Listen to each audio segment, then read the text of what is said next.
হলো তোরা খিটা কনে আসিস, তাড়াতাড়ি এহেনি আয়। সবুজ কাহার এক হুঙ্কারে দেই যে তার বৈঠকখানায় 10-12 জন ঢুকে গেল। আমি তো তার ওই হুঙ্কার শুনে কাঁপে উঠেছি। তা আমি বললাম যে ও কাহা কি আছে, আপনার এই যে ফোনে খিটা কি কয়েছে?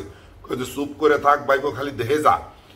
তারপরে দেখি যে সেই 10-12 জন লাইটেল, যেসব লাইটেলরা সবুজ কাহার হয়ে বিভিন্ন জায়গায় চান্দা তুলে বেড়াতো, তারা এসে হাজির। তারা এসে করছে যে কি হয়েছে, কি হয়েছে সবুজ কাহা? সবুজ কাহা করছে যে শোন, তোরা থাকতি আমার এলাকায় এসে কারা বলে চান্দাবাজি করতেছে, এই যে কেবল ফোন আইছে, যা যাইয়ে তাকে একদম ধরে নিয়ে আয়। শোন, মারবি ঠারবি নে, এমনি ধরে নিয়ে আসবি। আমি কথা কয়ে বুঝে নি যে কার লোক কি দেখি।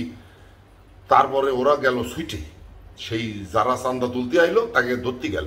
তা আমি বললাম যে ও কাহা, আপনার এলাকায় চান্দাবাজ ঢুকে গেছে, আপনি হলেন সবচেয়ে বড় চান্দাবাজ, আপনার একটা বিরাট লাঠিয়াল বাহিনী আছে, সেই লাঠিয়াল বাহিনী যাই বিভিন্ন জায়গাতে টাহা উঠে আনি আপনারা বাঘ দেয়। আমার কাছে বাইবো খুব ক্রাইসিস মুভমেন্ট, কোনো কথা কইসনে চুপ করে খালি দেখ, এখনো বুঝতেছি না যে আমার এলাকায় কারা ঢুকে গেল। ওরে বাবা, একটু পরে দেই কি ওই সার সিমলা রে, ওই তো খালি ডাই নিয়ে আসতে কয়েছে।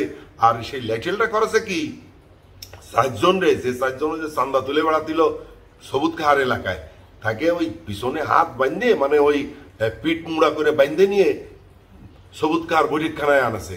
আইনে সবুজ কাহা কয়েছে কি নিচে বস, সানের পরে বসে থাক। এই সাইডে সানের পরে বসাইছে, বসায় করছে কি তোকে সাথে কথা আছে। আর তার যে লাইটেল বাহিনী ছিল যারা ধরে নিয়ে আসে, তাকে সবুজ কাহা করছে কি তোরা বাইরে চলে যা।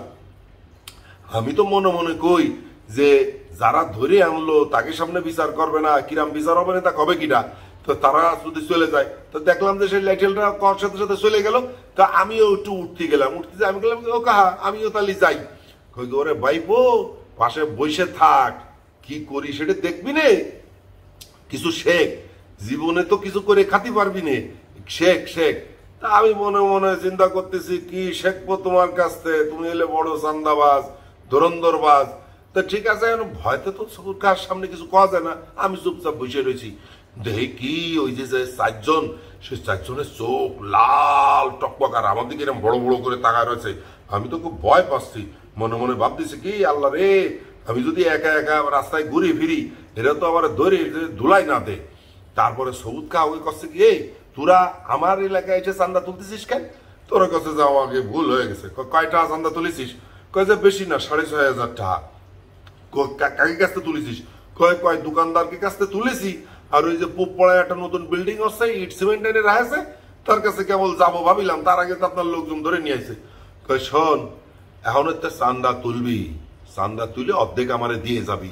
আর যদি কেউ কিছু জিজ্ঞেস করে খালি কবি কি যে এই সবুজ খাওয়ার সামনে কিছু কবা না, কিন্তু সবুজ খা জানলে কিন্তু আমাকে মারবে নে, এটা কবি। আর চান্দা তুলবি বেশি করে, অর্ধেক আমারে দিয়ে যাবি, অর্ধেক তোরা নিয়ে যাবি। আমি তো মনে মনে কই ওরে বিটা, তোমার মনের মধ্যে এইরকম দুরভিসন্ধি রয়েছে না। এরপর ওরা কাছে কি যদি আমাকে ধরে বান্ধে মারে তখন কি করবানি? কই ওরে তোকে যদি ধরে ফেলে সাথে সাথে আমার ফোন দিবি, তোকে আমি বাসায় নিয়ে আসবো। আর তোরা আমি চান্দা তোল, আর যেহেনতে তুলেছিস এহেনি আর 1 মাসের মধ্যে আসার দরকার নেই, অন্য জায়গায় যায় তুলবি, যা তুলবি অর্ধেক আমারে দিয়ে যাবি। এখন যে 6,500 টাকা তুলেছিস অর্ধেক দিয়ে যা।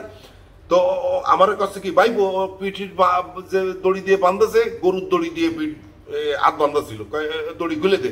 তা আমি যে ভয়তে ভয়তে দড়ি খুলে দিছি, দেই যে পকেটের টাকা বাইর করে অর্ধেক সবুজ কাহারে দিয়ে দিয়েছে। দিয়ে কয়েছে কি শোন এনতে চলে যা, আর যার সাথে দেখা হয় খালি কবি যে ওরে বাবা সবুজ কাহার এলাকায় আর চান্দা তুলতে আসবো না, এটা কবি। ঠিক আছে কয় যে আচ্ছা ঠিক আছে সবুজ কাহা। তো ওরা চলে গেল, চলে যা করে শোন তোরা কিন্তু ডেলি রিপোর্ট করবি আমারে। আচ্ছা ঠিক আছে। চলে যাওয়ার পরে আমি বললাম যে ও কাহা, এ আপনি কি এলেন? চান্দাবাজকে কাছতে চান্দা নিলেন অর্ধেক, ওকে আরো কইলেন যে তোরা বেশি করে চান্দা তুলবি, তা কিরাম হয়ে গেল না? কয় ওরে আমার কাছে ভাই বো, তোর মাথায় যদি ওই বুদ্ধি থাকতো তাহলে তুই হতিস আমার জায়গায়, তুই হতিস আমি। তাই বললাম যে আমার অত দরকার নেই, আমি যেরকম আছি সেরকম ভালো আছি। কয় কি না ভাইপো শোন, এই বুদ্ধি আটিছি, এইরকম বুদ্ধি নিয়ে চলি, এই জন্যই তো ধর যে আজকে আমি 1,000 কোটি টাকার মালিক। ঠিক আছে, তা আমার কাছে যা ভাইপো, আমার একটু ঘুম আসতেছে, তুই হান যা, পরে কথা কবানি। আমি তো চলে আসলাম। তারপরে আর একটা ঘটনা আছে, সেটি আমি পরের কমানি, সেটা ভারী মজার হবে না।